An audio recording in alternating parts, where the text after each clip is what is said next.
দুনিয়াতে যেই বান্দা বান্দার কাছে দাম পায় না, হাসরের ময়দানে আল্লাহ তাদেরকে ইজ্জতের ব্যবস্থা করে দেন। সুবহানাল্লাহ। দুনিয়াতে যে বান্দা ন্যায় বিচার পাবে না ক্ষমতার কারণে, টাকার কারণে, হাসরের ময়দানে আল্লাহ সবার মজলুমের পক্ষে দাঁড়িয়ে আহকামুল হাকিমিন হয়ে মিসকাল যাররা পরিমাণ হিসাব নিতে নিতে ন্যায় বিচার করে রায় করে দিবেন। সুবহানাল্লাহ। দুনিয়াতে যারা হাজার কষ্টের মধ্যে ধৈর্য ধরবে রবকে খুশি করার জন্য, রবের সন্তুষ্টি পাওয়ার জন্য চুপ করে থাকবে, হাসরের ময়দানে রব তাদেরকে বলতে সুযোগ দিবেন, বলতে সুযোগ দিবেন, বলতে সুযোগ দিবেন। সুবহানাল্লাহ। একটু জোরে বলি না। রব বলবে দুনিয়াতে বলতে দেয় নাই কে তোরে? বান্দা বলবে আল্লাহ টাকা ছিল না, বাবা চাচা মামা কাকারা বলতে দেয় নাই, ঘর থেকে বের হয়েছি সমাজে বলতে দেয় নাই, এলাকায় বের হয়েছি নেতারা বলতে দেয় নাই, টাকা ছিল না সেজন্য মেয়ের বিয়েটাও ভালো জায়গায় করতে পারি নাই, যৌতুক দিতে দিতে আমার সেই টাকাটাও ছিল না, মেয়ের বিয়েটাও দিতে পারি নাই, আমার কথা যে কেউ শুনবে সে পড়ালেখার সার্টিফিকেট স্ট্যাটাসও আমার কাছে ছিল না, কারো পাশে গিয়ে যে বসবো সে সুন্দর পোশাকও আমার কাছে ছিল না। রব বলবে যে আজকে তোর সাথে আমি আছি, তোর সাথে আমি আছি। বান্দা তুই বল, যারা তোদেরকে দুনিয়াতে বলতে দেয় নাই সবাই চুপ করে শুনবে, আজকে আমার বান্দা বলবে, কারণ তার ধৈর্য ধরে আমি রবের সন্তুষ্টির দিকে তাকিয়ে থাকাটাই আমি রবের পছন্দ হয়েছে। ইন্নাল্লাহ মা'আস সাবিরিন, তাকেই নিয়ামত দান করেছি। চিৎকার দিয়ে বলেন সুবহানাল্লাহ। যে আমরা বেশিরভাগ মানুষ মনে করি কি জানেন, দয়া করে কষ্ট নেবেন না আমার কথায়, আমরা ইসলাম মানে মনে করি সওয়াব কামানো পরকালে জান্নাত যাওয়া, সওয়াব কামানো পরকালে জান্নাত যাওয়া। ইসলামের সাথে দুনিয়ার কি সম্পর্ক? নামাজের সাথে দুনিয়ার কি সম্পর্ক? রোজা রাখবো সেটার সাথে দুনিয়ার কি সম্পর্ক? আরে দুনিয়ার সাথে তো ব্যবসার সম্পর্ক, চাকরির সম্পর্ক, গাড়ির সম্পর্ক, বাড়ির সম্পর্ক, বিবাহের সম্পর্ক, বিদেশ যাওয়ার সম্পর্ক। আমি আমার আবদার করে, যে দুই একজন আমাকে ভালোবাসেন আমার ভাইয়েরা, আমি আবদার করে বলে যাই, একটা কথা মনে রাখবেন, ইসলামের সাথে আখিরাতের সম্পর্কও আছে, দুনিয়ার প্রত্যেকটা বিষয়ের সাথেও সম্পর্ক আছে। সুবহানাল্লাহ। এটা আমাদের মনে হওয়া ইসলাম মানি পরকাল, ইসলাম মানি পরকাল না। ফিদ দুনিয়া হাসানাতাও ওয়া ফিল আখিরাতে হাসানা, দুটোটাই আছে ইসলামের ভিতরে। চিৎকার দিয়ে বলতে হবে সুবহানাল্লাহ। এবার বলেন আল্লাহ নাম আছে না? আছে। চোখের পলকে পলকে রবের নাম, বুঝাতে পারতেছি না মনে হয় আমার ভাই।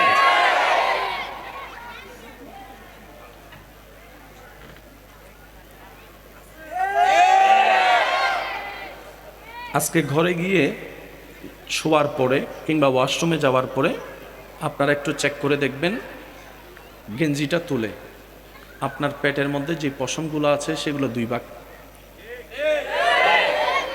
মাঝখানে একটা রাস্তা আছে, দুই পাশের পশমগুলোকে এখান থেকে ভাগ করা হয়েছে, আর সে রাস্তাটা গিয়ে আপনার নাভির সাথে মিশেছে। আল্লাহর সৃষ্টি যে কত নিখুঁত এবং চমৎকার। লাইটওয়ালার বাইরে লাইট লাগাইতে বলছে, কত স্টাইলে লাইট লাগাইছে জান না?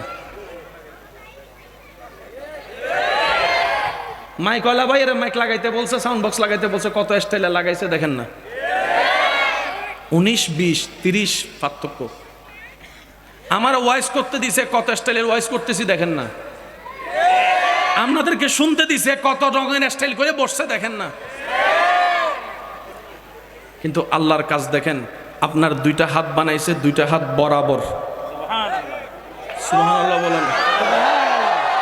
নিজে রাখে দেখেন বরাবর, আঙ্গুলগুলা, রেখাগুলা, পাগুলা, পাতাগুলা, ডান পায়ের জোতা 19, বাম পায়েরটা 20। আল্লাহ ব্যাপার কি?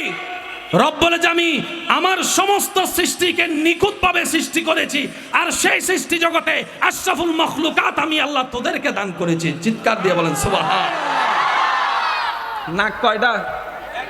জোরে বলেন। নাক কয়টা? অনেকের নাকের ভিতর পশম থাকার কারণে বিরক্ত হয়। ইঙ্গিত ভাই, কথা বলেন না রে ভাই। কিন্তু নাকের ডাক্তার বলে যে আল্লাহ বড় দয়া করছে, নাকের মধ্যে পশম দিছে। শুনি নাই? ডাক্তার মশাই এই পশমেরও লাভ আছে? বলে যে আছে। কেমন? কয় তুমি তো সারাক্ষণ মাস্ক পরে থাকো না, মাস্কের ভিতরেও তো কিছু দুলা থাকে, ওই দুলা থেকে আল্লাহ তোমার ফুসফুসকে হেফাজত করার জন্য নাকের ভিতর লোমের ব্যবস্থা করে দিয়েছেন। তাই তো নবী বলেছেন সকালে ঘুম থেকে উঠলেই আগে নাকটা ধুয়ে ফেলো। চিৎকার দিয়ে বলেন সুবহান। বিজ্ঞানের সাথে, ডাক্তারের সাথে, ইসলামের সাথে বরাবর মিল। সুবহানাল্লাহ একটু জোরে বলেন। আচ্ছা বলেন, এখানে দুলা আছে না নাই? শেষ ভালো যার সব ভালো তার, জোরে জোরে আওয়াজ দেন। দুলা আছে না নাই? রাস্তায় দুলা থেকে বাঁচার জন্য আমরা কি দিই? কিন্তু রাস্তায় দুলা থেকে বাঁচার জন্য কি সবাই চশমা দেন?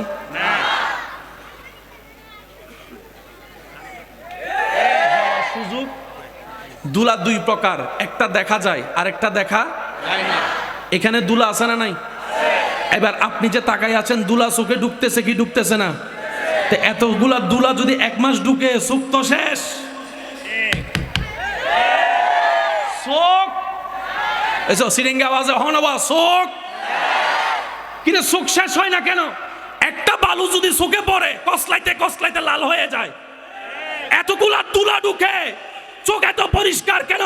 রব বলে যে বান্দারে তোরা খেয়াল না করলো, তোরা আমাকে না ডাকলো, আমি আল্লাহ তোদেরকে স্মরণ করতে বলি না, তোদের যত্ন নিতে বলি না। সুবহান আল্লাহ, তোদের খেয়াল রাখতে বলি না।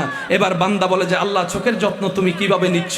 রব বলে যে সকালে ঘুম থেকে উঠার পরে তুই যে বাথরুমে ওয়াশরুমে গিয়ে মুখ ধুত করস, কুলি করার পরে দেখোস চোখের কোণার মধ্যে কিছু ময়লা দেখা যায়, চোখের কোণার মধ্যে ময়লা দেখা যায়। সুবহান আল্লাহ, চোখের কোণার মধ্যে ময়লা দেখা যায়। রব বলে যে সারা রাতে তোর সমস্ত ময়লাগুলো আমি কেতুর করে বের করে দিচ্ছি। সুবহান। ভাই আপনাদের কি কষ্ট হচ্ছে? না। ঘুমন্ত মানুষকে কখনো সুকুলটাই দেখছেন? কেউ দেখছেন? আজি যাইরে সাহেবে ছোট ফুয়া তাইলে, নাতি টাতি তাইলে আজি যাইরা অবাদ্দা সাহেবে দেখবেন চকিটা ঘুরে।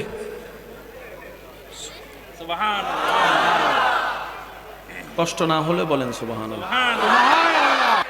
কেউ যদি ঘুমন্ত অবস্থায় থাকে, আজকে গিয়ে তার চোখ বন্ধ অবস্থায় একটু এভাবে করে দেখবেন, মাত্র 5 সেকেন্ড দেখবেন তার চোখের পুঁতিটা মনিটা ঘুরতেই আছে, ঘুরতেই আছে। সুবহানাল্লাহ বলতে থাকেন না।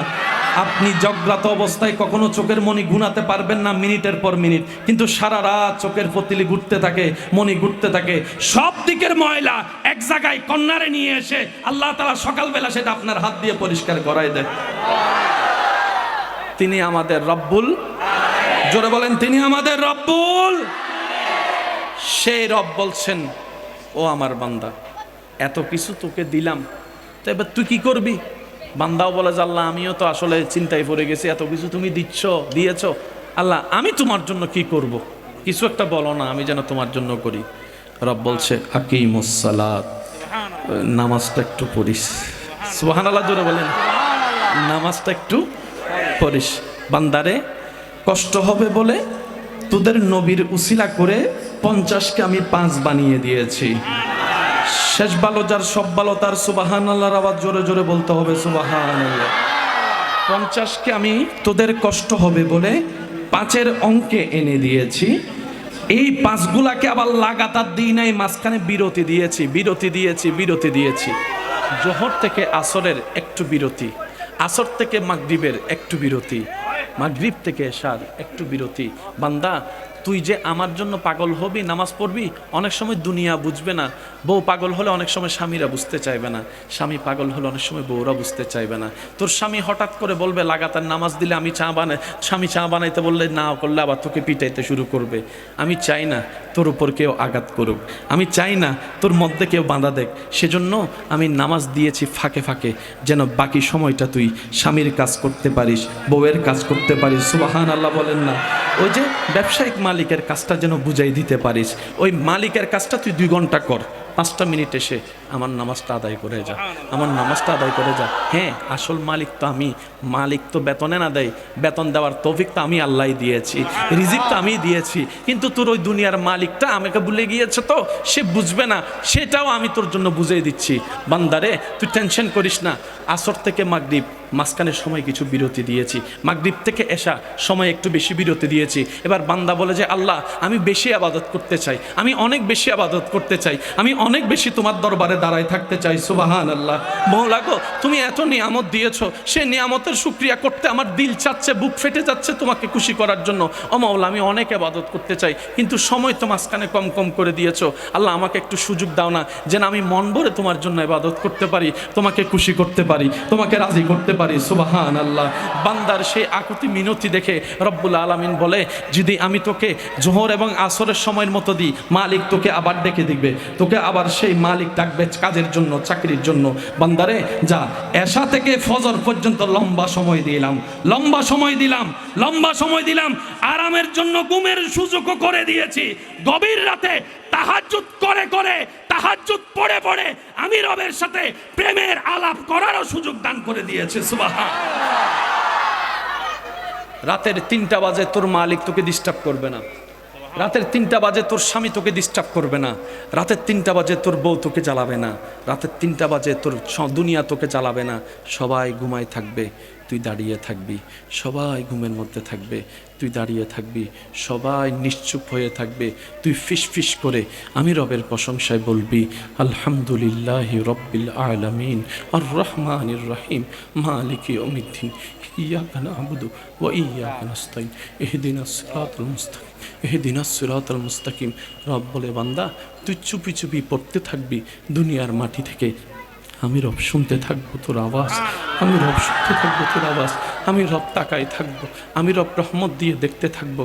বান্দারে সবাই ঘুমায় থাকবে, তুই দাঁড়ায় থাকবি অন্ধকারের মাঝখানে, সবাই ঘুমের প্রেমে পাগল, তুই থাকবি নামাজের মধ্যে। আমি আল্লাহ তোর দাঁড়ানোটা দেখব, তোর রুকু করাটা দেখব, তোর সিজদা করাটাকে দেখব, তোর সিজদা করাটাকে দেখব। ও বান্দারে, তুই যখন রুকুতে গিয়ে আমি রবের প্রশংসা করবি সুবহান রাব্বিয়াল আযীম, আমি রব শুনবো। তুই যখন বলবি রব্বানা লাকাল হামদ সামিআল্লাহু লিমান হামিদা, আমি রব শুনবো। ও আমার বান্দারে, তুই যখন সিজদায় গিয়ে কপালটা ঝুঁকাই দিয়ে চুপি চুপি রবের প্রশংসায় বলবি সুবহানা রাব্বিয়াল আলা, সুবহানা রাব্বিয়াল আলা, সুবহানা রাব্বিয়াল আলা, আমি রব শুনে থাকবো, তোর সেই জিকিরগুলা শুনতে থাকবো। তুই আমার বড়ত্বের প্রশংসা করবি, আমি শুনে থাকবো, তুই আমার বড়ত্বের প্রশংসা করবি, আমি শুনে থাকবো, তুই আমাকে আলা বলবি, আমি শুনে থাকবো। বান্দারে মনে রাখ, তোর সারা জীবনের একটা সিজদাও যদি আমার পছন্দ হয়ে যায়, একটা রুকু যদি আমার পছন্দ হয়ে যায়, একটা জিকির যদি আমার পছন্দ হয়ে যায়, সুবহানা রাব্বিয়াল আলা বলে তুই আমার প্রশংসা যদি আমার একবার পছন্দ হয়ে যায়, আমি আল্লাহ তোকে দয়া করে সৃষ্টির মধ্যে শ্রেষ্ঠ বানাই দিব। বলেন সুবহানা।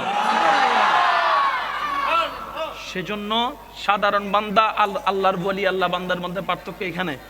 আমরা সেই লেভেলে যেতে পারি নাই, ওনারা আল্লাহরকে প্রিয় যতটুকু লেভেলে চলে গিয়েছে। আমরা 100 বার ডাকলেও আল্লাহ আমাদের ডাকে সাড়া দেয় না, কারণ মুখের যে পবিত্রতা দরকার সেটা আমরা রাখতে জানি নাই, চরিত্রের যে সৌন্দর্যটা দরকার আমরা সেটা রাখতে জানি নাই। আমাদের চোখে গুণা, হাতে গুণা, মুখে গুণা, কানে গুণা, চোখে গুণা, হাতে গুণা, পায়ে গুণা, সব কিছুতে গুণা, বাইরেও গুণা, ভিতরেও গুণা। আর যারা আল্লাহকে রাজি করাই, গুণা মাফ করাই নিয়েছে। আমি সবার কাছে একটা ভাই হিসেবে অনুরোধ করছি, নিজের জীবনে কাউকে না জানিয়ে কিছু কাজ এমন রাখবেন যেটা আপনি এবং আপনার আল্লাহর ভিতরে থাকবে। আমি বুঝাইতে ব্যর্থ হয়েছি মনে হয়।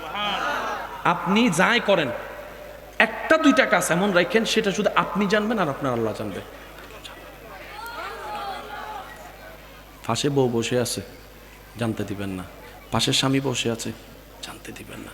পাশের সামনে বন্ধু বসে আছে, বুঝতেই দিবেন না, শুধু আপনি জানবেন, আপনার আল্লাহ জানবেন। মনে মনে বলবেন আল্লাহ ওরা দেখে ফেলবে, দেখে ফেললে আমার জানা হবে, আমার জানা হলে মনে রিয়া আসতে পারে, অহংকার আসতে পারে, আমি দানবীর হয়ে গিয়েছি, আমি ইবাদতি হয়ে গিয়েছি। শয়তান এগুলো ব্যবহার করে রিয়ার মাধ্যমেও নামাজ নষ্ট করাই ফেলবে, অহংকার দিয়েও নামাজ নষ্ট করে ফেলবে। আল্লাহ অনেক ইবাদত নষ্ট করছি নিজের ভুলের কারণে, আর করতে চায় না। গোপনে গোপনে করব, কেউ দেখবেও না, আমি বুঝবও না, রিয়াও আসবে না, অহংকারও আসবে না, হিংসাও আসবে না, লোভও আসবে না, কিচ্ছু আসবে না, কিচ্ছু আসবে না। আপনি বলবেন মওলা আমার রুকুটা শুধু তোমাকে খুশি করার জন্য, আমার সিজদাটা শুধু তোমাকে রাজি করার জন্য, আমার নির্গুম রাতটা শুধু তোমাকে রাজি করার জন্য।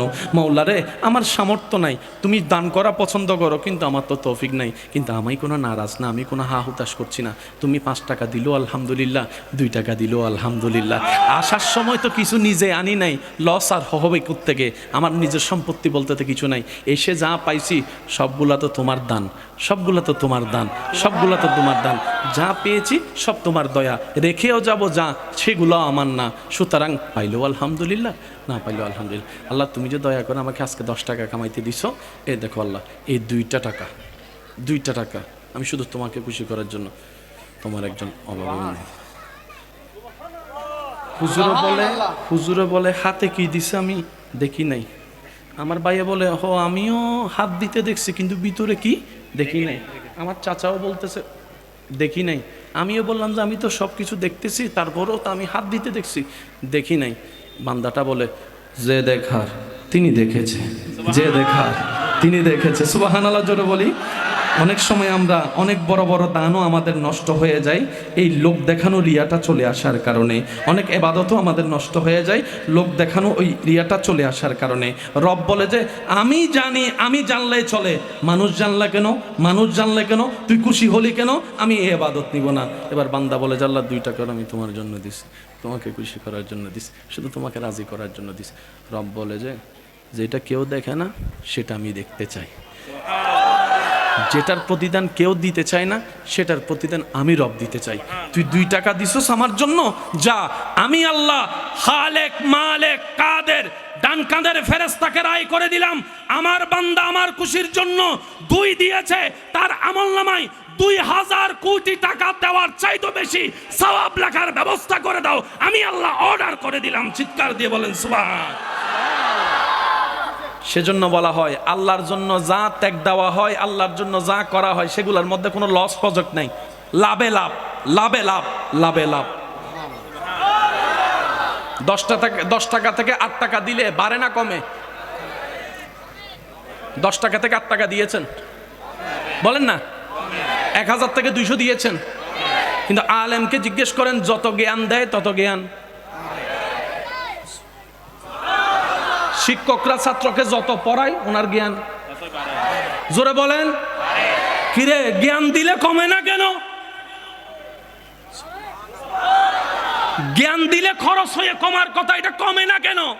রব বলে যে এই জ্ঞানের সাথে আমি আল্লাহর ডাইরেক্ট কুদরতের সাথে সম্পর্ক আছে, আর আমি রবের সাথে যা সম্পর্ক এইগুলার মধ্যে মাইনাস কোনো প্রজেক্ট নাই, সবগুলা plus, whole square, whole cube, whole to the power 4 বাড়তেই থাকে। কোরআন ডাক দিয়ে বলে মানজা বিল হাসানাতে ফালাহু আশরু আমসালিহা। চিৎকার দিয়ে বলেন সুবহানাল্লাহ। এবার আসেন, যারা নামাজ পড়ে আমি তাদেরকে স্যালুট জানাচ্ছি, আপনারা বড় সৌভাগ্যবান।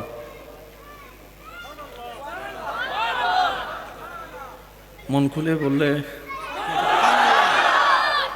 আপনারা যে কি পরিমাণ সৌভাগ্যবান আপনারা নিজেরাও জানেন না। আজান মানে কি? ডাক। ডাকটা কার পক্ষ থেকে? একটু জোরে বলি, এবার একটু খেয়াল করবেন ভাইয়া, একটু মনোযোগ। আমি করছি, আপনারা শুধু দেখেন।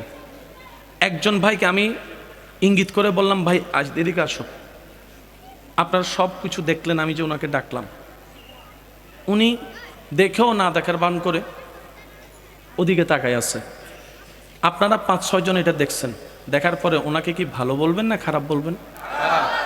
আপনি বলবেন একটা মেহমান আসছে আমাদের এলাকায়, উনি এত করে ডাকলো, তুমি তাকাইলাও না, দেখলাও না, তুমি মানুষ ভালো না, বেয়াদব। এতটুকু ক্লিয়ার? আজান মানি ডাক, আজান মানি আল্লাহর পক্ষ থেকে ডাক।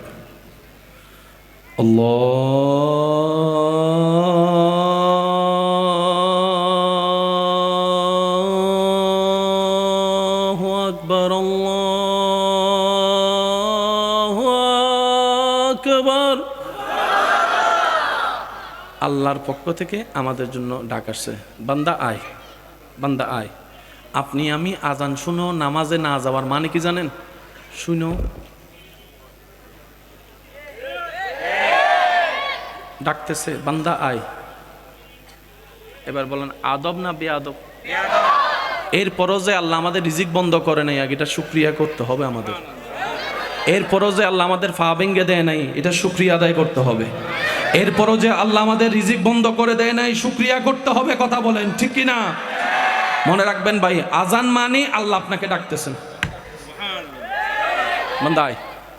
জোহরের আজান মানে আল্লাহ পাক বলে যে ফজর থেকে যখন আমি নিঃশ্বাস দিছি না, আল্লাহ দিছ, এবার আয় আমার এখানে শুকরিয়া করে যা, আয়। এটা যেখানে আমাদের নিজের থেকে আগ্রহ নিয়ে যাওয়া দরকার, আল্লাহ দয়া করে আমাদেরকে ডেকে ডেকে স্মরণ করে দিচ্ছেন।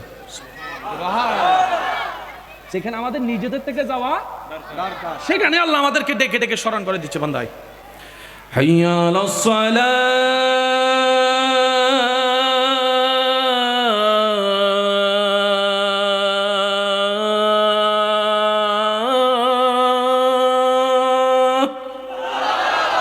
বান্দাই নামাজের দিকে। এখন যিনি বানাইছে আমাদেরকে তিনি তো বালা জানে, এই বান্দা লাভ ছাড়া এক কদমও দেয় না। আমি আমার কথা বলতেছি, আমি আপনার কথা বলতেছি না। আল্লাহ ভালো করে জানে এই বান্দা লাভ ছাড়া এক কদমও। আল্লাহ যখন ডাকতেছে মুয়াজ্জিনকে দিয়ে, এই নামাজ পড়তে আয়, বান্দা মনে মনে চিন্তা করে আমি যদি নামাজে 10টা মিনিট সময় দিই, আমার এই 10টা মিনিট যদি বাইরে আমি সময় দিই, তাহলে 3 লাখ টাকা কামাইতে পারবো। নামাজে 10 মিনিট দিলে আমার লাভ কি হবে, আমার লাভ কি হবে, আমার লাভ কি হবে, আল্লাহ জানে। সেজন্য আল্লাহ সাথে সাথে মুয়াজ্জিনকে বলে, মুয়াজ্জিন ফরেরটাও শুনাই দে আমার লোভী বান্দাদেরকে, হাইয়া আলাল ফালাহ।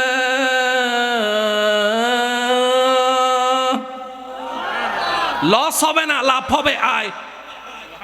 এরপরও আমরা যাচ্ছি না।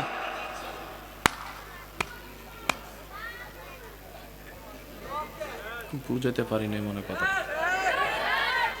এরপরও যেতে পারছি না রবের দরবারে হাজিরা দেওয়ার জন্য। মনে রাখবেন ভাইরা, পৃথিবীতে যেখানে আপনি একবার মাথা নত করবেন, সেই জায়গায় মাথা আর উঁচু করে দাঁড়ায় কথা বলতে পারবেন না।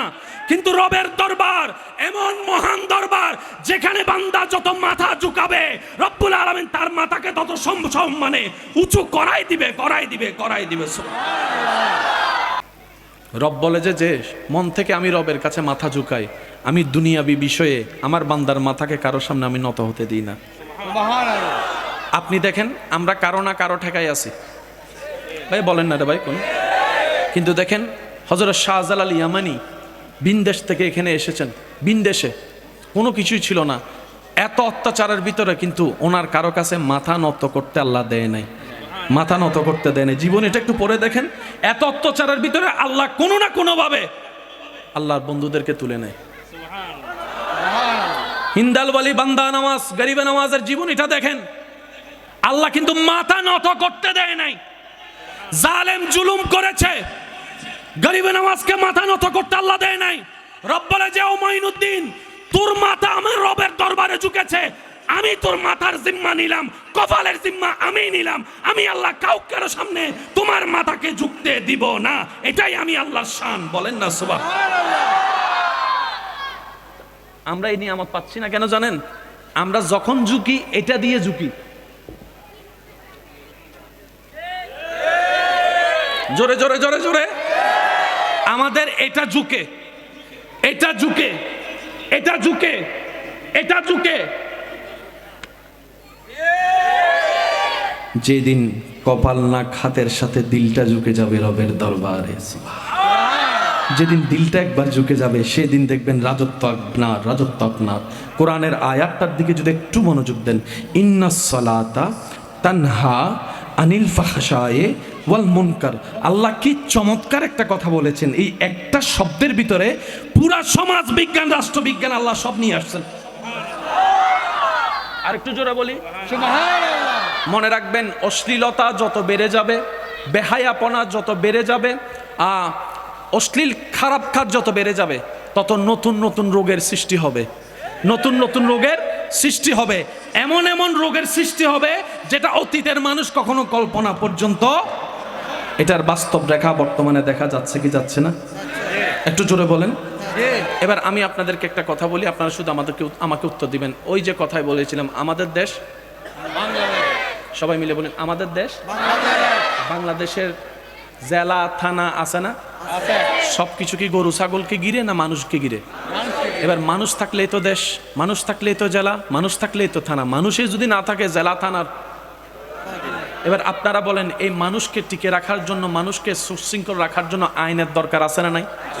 এই যে বাংলাদেশে যে আইনগুলো আছে, আইনের দরকার কি? মানুষকে কন্ট্রোল করে রাখার চেষ্টা করা। একটু খেয়াল করবেন, সত্যি করে বলুন তো, মানুষ যদি বেয়াদব হয় শান্তি আছে? ছেলে মেয়ে যদি বেয়াদবি করে শান্তি আছে? ছেলে মেয়ে যদি অশ্লীলভাবে চলে শান্তি আছে? ছেলে মেয়ে যদি আপনার খারাপ কাজ করে, খুন খারাপি করে শান্তি আছে? জোরে জোরে বলবেন, ঘরে শান্তি, এলাকায় শান্তি, জেলায় শান্তি, বাংলাদেশে শান্তি? ওই মানুষটা নষ্ট হওয়ার কারণে। কি মানুষটা কি করছে? অশ্লীল কাজ, অশ্লীল কথা, যেমন মন চায় তেমন করে, শরম নাই, হায়া নাই, যা মন চায় তা করতেছে। এবার আল্লাহ কি বলছেন দেখেন, বান্দারে মানুষকে যদি কন্ট্রোল করতে চাস, এই খারাপ কাজ থেকে যদি বিরত রাখতে চাস, তোর ভিতরে নবীর প্রেমকে সাথে নিয়ে, আমি রবের ইত্তাকুল্লাহকে সাথে নিয়ে নামাজটা তোর মনের ভিতরে ফিট করাই ফেল। যদি তুই নামাজটাকে নামাজের মতো মনের মধ্যে ফিট করাই দিতে পারস, তাহলে এই মন থেকে যত অশ্লীলতা আমি আল্লাহ বের করে দিব, যত বেয়াদবি আমি আল্লাহ বের করে দিব। সুবহানাল্লাহ, জোরে বলেন না। যত খারাপ কাজের চাওয়া আমি আল্লাহ বের করে দিব, যত অশ্লীল কাজের চাওয়া আমি আল্লাহ বের করে দিব। তখন তুই আর মা বাবার সাথে বেয়াদবি করবি না, মুরব্বীর সাথে বেয়াদবি করবি না, ছোটদের উপর জুলুম করবি না। সুবহানাল্লাহ বলেন না। তখন তুই 1 কেজি মালের মধ্যে কম ওজন দিয়ে তুই 2 নম্বরই করবি না। 1 সপ্তাহের জন্য টাকা নিয়ে বন্ধুকে আর 1 বছর ঘুরানোর দরকার হবে না। তুই কখনো চোখ দিয়ে মানুষকে টিজিং করবি না, কারো আমানত কখনো নষ্ট করবি না। কেন? তোর মনের ভিতর যেহেতু তুই নামাজ ঢুকাই ফেলছস, ইন্নাস সালাতা তানহা আনিল ফাহশায়ে ওয়াল মুনকার, আমি আল্লাহ জিম্মাদারি নিয়ে নিলাম। শুধু নামাজটা নামাজের মতো করে তুই দিলের মধ্যে একবার ঢুকাই ফেল, নামাজের প্রেমের মধ্যে ডুবে যা, নামাজের প্রেমের মধ্যে ডুবে যা। সুবহানাল্লাহ বলেন না। নামাজের প্রেমের মধ্যে ডুবে যা। তুই বান্দা নামাজটা পড়ারও চেষ্টা করবি, আবার নামাজটা বাঁচানোরও চেষ্টা করবি। আল্লাহ আমরা নামাজ বাঁচাবো কিভাবে? বলে যে তুই যে নামাজটা, জোহরের নামাজটা পড়ে আসছস, পড়ে এসে তো আবার দুনিয়াতে চলে আসবি, ব্যবসায় চলে আসবি, চাকরিতে চলে আসবি, রাস্তায় চলে আসবি। তখন তোর রাস্তার সামনে অনেক অশ্লীল কাজ হবে, তোর মন বলবে যে টাকা, মন বলবে যে দেখ। তখন তুই বলবি এই মাত্রই তো নামাজটা পড়ে আসলাম, এই মাত্রই তো নামাজটা পড়ে আসলাম, এই মাত্রই তো রবের সামনে থেকে দাঁড়ায় আসলাম, এই চেহারা রবকে দেখাইছি, এই চোখ দিয়ে আমি খারাপ কাজটা কেন করব? লজ্জা লাগে, করব না। মন চাইলো করব না, ইচ্ছা করলো করব না। আমার রব নারাজ হয়ে যাবে, বলেন না সুবহানাল্লাহ। আমার রবকে নারাজ করে আমি আমার মনের আশা পূরণ করতে চাইবো না। দোকানে যখন বসবো অন্য দিনের মতো 1 কেজির মধ্যে একটুখানি কমায় লাভ করার চিন্তা করবে, তখন মন বলবে যে এই একটু আগে তুই ওযু করে আসছস, একটু আগে তুই আলহামদুলিল্লাহ বলে রবের প্রশংসা করে আসছস, এই মুখে তুই মিথ্যা কথা বলবি? তোর লজ্জা লাগে না? আপনার সেই নামাজের সেই ইবাদতটা আপনার ভিতরে লজ্জা এনে দিবে, আপনার থেকে আস্তে আস্তে খারাপ কাজ দূর হয়ে যাবে, এদিকে আপনি রবের প্রিয় বন্ধু হওয়া শুরু করে দিবেন, বলেন না সুবহানাল্লাহ। আল্লাহ আমাদের সবাইকে কবুল করুক। দুনিয়াতে যে বান্দা বান্দার কাছে দাম পায় না, হাসরের ময়দানে আল্লাহ তাদেরকে ইজ্জতের ব্যবস্থা করে দেন, সুবহানাল্লাহ। দুনিয়াতে যে বান্দা ন্যায় বিচার পাবে না ক্ষমতার কারণে, টাকার কারণে, হাসরের ময়দানে আল্লাহ সবার মজলুমের পক্ষে দাঁড়িয়ে আহকামুল হাকিমিন হয়ে মিসকালা যাররা পরিমাণ হিসাব নিতে নিতে ন্যায় বিচার করে রায় করে দিবেন, সুবহানাল্লাহ। দুনিয়াতে যারা হাজার কষ্টের মধ্যে ধৈর্য ধরবে রবকে খুশি করার জন্য, রবের সন্তুষ্টি পাওয়ার জন্য চুপ করে থাকবে, হাসরের ময়দানে রব তাদেরকে বলতে সুযোগ দিবেন, বলতে সুযোগ দিবেন, বলতে সুযোগ দিবেন। সুবহানাল্লাহ, একটু জোরে বলি না। রব বলবে দুনিয়াতে বলতে দেয় নাই কে তোরে? বান্দা বলবে আল্লাহ টাকা ছিল না, বাবা চাচা মামা কাকারা বলতে দেয় নাই, ঘর থেকে বের হয়েছি সমাজে বলতে দেয় নাই, এলাকায় বের হয়েছি নেতারা বলতে দেয় নাই, টাকা ছিল না সেজন্য মেয়ের বিয়েটাও ভালো জায়গায় করতে পারি নাই, যৌতুক দিতে দিতে আমার সেই টাকাটাও ছিল না, মেয়ের বিয়েটাও দিতে পারি নাই, আমার কথা যে কেউ শুনবে সে পড়ালেখার সার্টিফিকেট স্ট্যাটাসও আমার কাছে ছিল না, কারো পাশে গিয়ে যে বসবো সে সুন্দর পোশাকও আমার কাছে ছিল না। রব বলবে যে আজকে তোর সাথে আমি আছি, তোর সাথে আমি আছি। বান্দা তুই বল, যারা তোদেরকে দুনিয়াতে বলতে দেয় নাই সবাই চুপ করে শুনবে, আজকে আমার বান্দা বলবে, কারণ তার ধৈর্য ধরে আমি রবের সন্তুষ্টির দিকে তাকিয়ে থাকাটাই আমি রবের পছন্দ হয়েছে। ইন্নাল্লাহ মা'আস সাবিরিন, তাকেই নিয়ামত দান করেছি। চিৎকার দিয়ে বলেন সুবহানাল্লাহ। সেজন্য মুমিন বান্দাদের লস বলতে কোনো শব্দ নাই। মুমিন বান্দা হাসলো লাভ, কানলো লাভ। সুবহানাল্লাহ, একটু জোরে।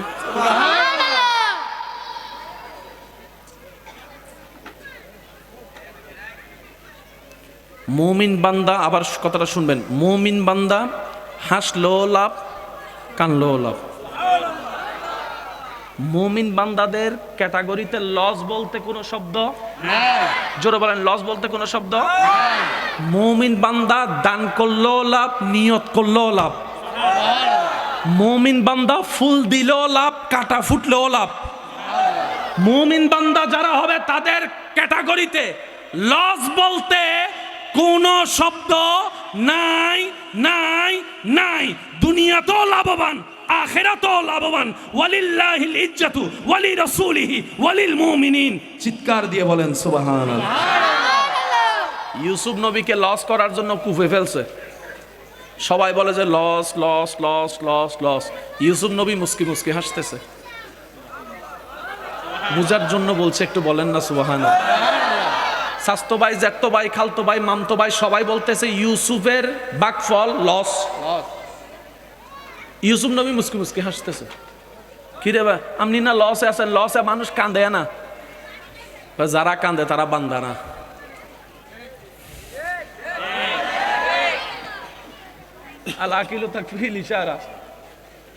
যারা কান্দে তারা বান্দা না। না পেয়ে কান্দে তো তারা যাদের রবের উপর পরিপূর্ণ বিশ্বাস আস্থা নাই। আর আমার রব তো পাথরের ভিতর চাইতো, পাথরের ভিতর থেকে ফুল ফুটাইতে পারে। ওই রবের বান্দা গোলাম আমি, আমার কেন এত টেনশন? তোরা দেখছস কুয়াকে, আমি ইউসুফ দেখতেছি সিংহাসনের রাজপ্রাসাদকে। যার নজর যেমন তার সুখও তেমন।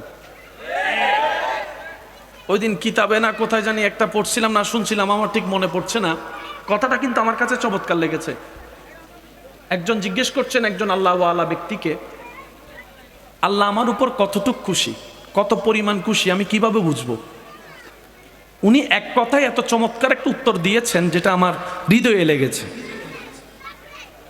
প্রশ্নকারী প্রশ্ন করে, আচ্ছা আমার আল্লাহ আমার উপর কতটুক খুশি আমি কিভাবে বুঝবো? উনি উত্তর দিলেন, তুমি নিজের দিলকে, অন্তরকে আগে প্রশ্ন করো, তুমি আল্লাহর উপর কতটুকু খুশি আছো? আল্লাহর উপর কতটুকু খুশি আছো? তুমি তোমার আল্লাহর উপর যতটুকু খুশি বুঝে নিও তোমার আল্লাহ তোমার উপর অতটুকু খুশি। একটা কথায় মনে হয় যেন বিশাল পাহাড় পরিমাণ জ্ঞানের সমুদ্রের রহস্যের উন্মোচন করে দিয়েছে। বিপদে আপদে মুসিবতে যাই হোক কিছুই তো সঙ্গে আনিনি, হারানোরও কোনো ভয় নাই। যা আপনি আমি আমরা পেয়েছি সব দান, দানের মধ্যে মালিকানা আসে না, দান সম্পত্তিতে মালিকানা আসে না। তাহলে আসার সময়ও কিছু আনিনি, হারানোর কোনো ভয় টেনশন নাই। কিছুই অর্জন করিনি, সব রবের দান। সুতরাং মালিক হয়ে অহংকার করারও কোনো সুযোগ নাই। হারিয়ে গেলে মুখ হাত একদম একজোট করে কান্না করারও কোনো দরকার নাই। তাই তো ইন্না লিল্লাহে বলা হয় যখন প্রিয় মানুষ কোনো কিছু হারিয়ে যায়। কথা বলেন ঠিক কি না? আবার যাবার সময়ও নিয়ে যাবার মতো কোনো রাস্তা নেই। সেজন্য হা হুতাশ নয়, যতটুক সময় পেয়েছেন এটাকে কাজে লাগান রবকে সন্তুষ্টি করার জন্য। অতীত যা হয়ে গিয়েছে বাদ দেন না। অতীত পাল্টানোর ক্ষমতা আপনার আমার কারো হাতে, আবার ভবিষ্যৎ চেঞ্জ করার ক্ষমতা আপনার আমার হাতে। তাহলে অতীত বাইরে, ভবিষ্যৎ বাইরে, এই বর্তমানটা চাইলে তো কিছুটা কাজে লাগাতে পারি। অতীত নিয়ে টেনশন করে বর্তমান নষ্ট করার দরকার নাই, ভবিষ্যৎ নিয়ে ভাবনা করে কালো চুল পাক দেওয়ার কোনো দরকার নাই। যা হবার হবে দেখা যাবে। আল্লাহ ভরসা, আল্লাহ ভরসা, আল্লাহ ভরসা। হাসবুনাল্লাহ, হাসবুনাল্লাহ, হাসবুনাল্লাহ। চিৎকার দিয়ে বলেন সুবহানাল্লাহ।